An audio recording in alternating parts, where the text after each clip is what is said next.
राधे राधे मित्रों।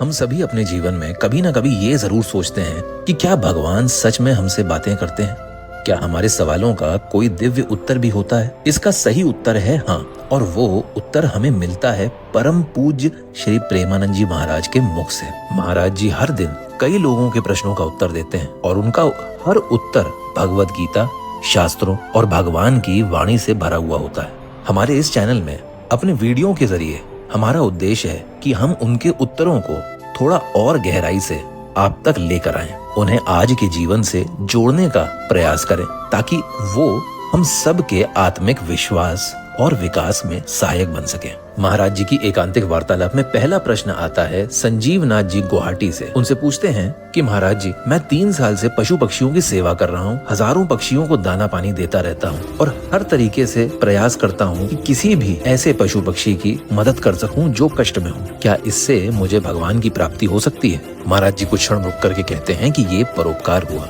ये एक तरीके से आपकी सेवा है। यदि इसी सेवा के साथ नाम जब जुड़ जाएगा तो ये सेवा पूजा बन जाएगी। इन्हीं चीजों को थोड़ा गहराई में समझते हैं तो आजकल बहुत से लोग एनजीओ बना करके जानवरों की कई प्रकार से सेवा करते हैं। कुछ लोग कुत्तों को खाना देते हैं, गायों की देखभाल करते हैं, पक्षियों के लिए पानी रखते हैं, अलग अलग प्रकार के जानवरों के लिए चिकित्सा का आयोजन भी करते हैं। लेकिन ये सब मानवता के बहुत ही अद्भुत रूप माने जाते हैं। महाराज जी का कहना है कि अगर ये सेवा सिर्फ संसार की नजरों के लिए हो रही है और उसमें भगवान का नाम नहीं है तो वो केवल परोपकार मानी जाती है, पूजा नहीं।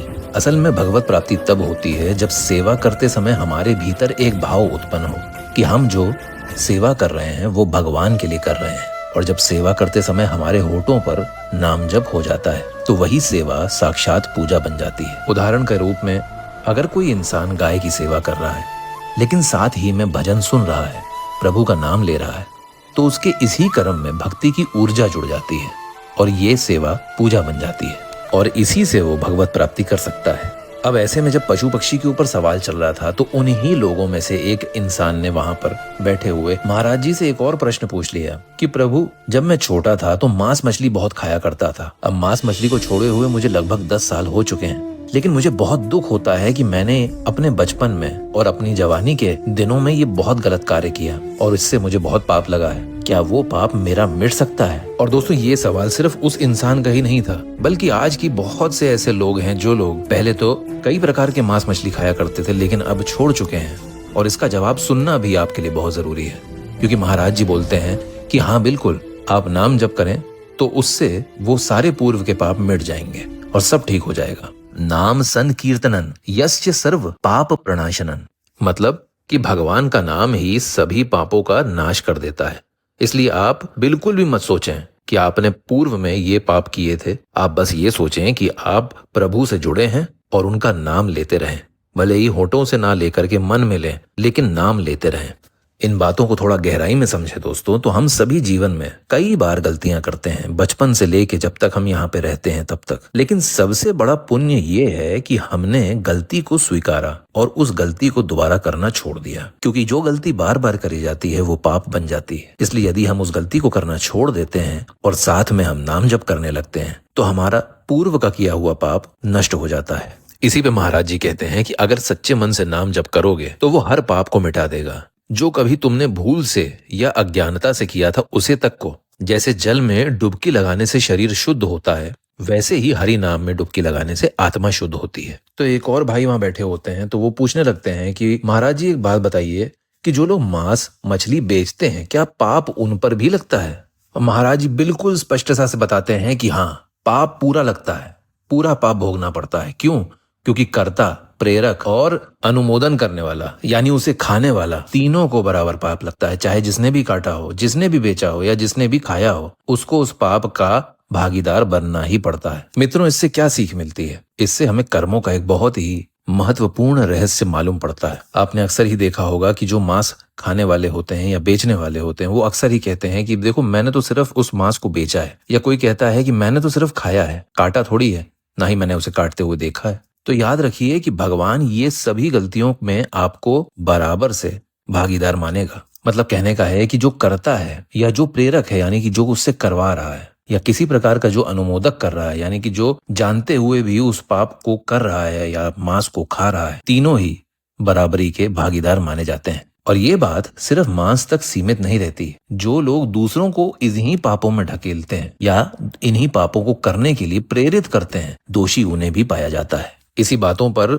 वहां पे बैठे हुए एक इंसान ने पूछा कि क्या प्रभु, तंबाकू की खेती करने पे भी पाप लगता है? क्योंकि हमारे परिवार में तंबाकू की खेती करी जाती है, तो क्या हमें भी पाप लगेगा? इस बात पे महाराज जी समझाते हैं कि तंबाकू कोई हिंसक वस्तु नहीं है। तंबाकू को आप इस्तेमाल जब करते हैं या तंबाकू की खेती करते हैं, वहां आप किसी की हत्या नहीं कर रहे हैं। जब आप किसी को मांस खिलाते हैं तो उसमें आप किसी न किसी जीव की हत्या करके उसको सिर्फ अपनी जीभ पर स्वाद लेने के लिए खाते हैं। लेकिन तंबाकू इंसान को डायरेक्ट नहीं मारती है। ये एक प्रकार का व्यसन है जिससे सामने वाले को हानि जरूर हो सकती है, लेकिन ये कोई बहुत विशेष पाप नहीं हुआ। इसलिए तंबाकू की किसी प्रकार से सेवन करना या भांग खाना, इसमें नशा जरूर है लेकिन पाप नहीं है। उसको उन पापों में नहीं गिना जाएगा जिस तरीके से मांस मछली खाना एक बहुत ही घोर पाप है। इसे गहराई में समझे दोस्तों, तो आज के काल में बहुत से लोग ऐसे धंधों में हैं जो वो डायरेक्टली किसी की जान नहीं ले रहे हैं, लेकिन जो वो बेचते हैं उससे लाखों की जिंदगी बर्बाद अवश्य हो सकती है। जैसे सिगरेट है, शराब है, गुटखा है, भांग है। ये सब तामसिक और आत्मघाती प्रवृत्तियों की हैं। इनका उत्पादन और बिक्री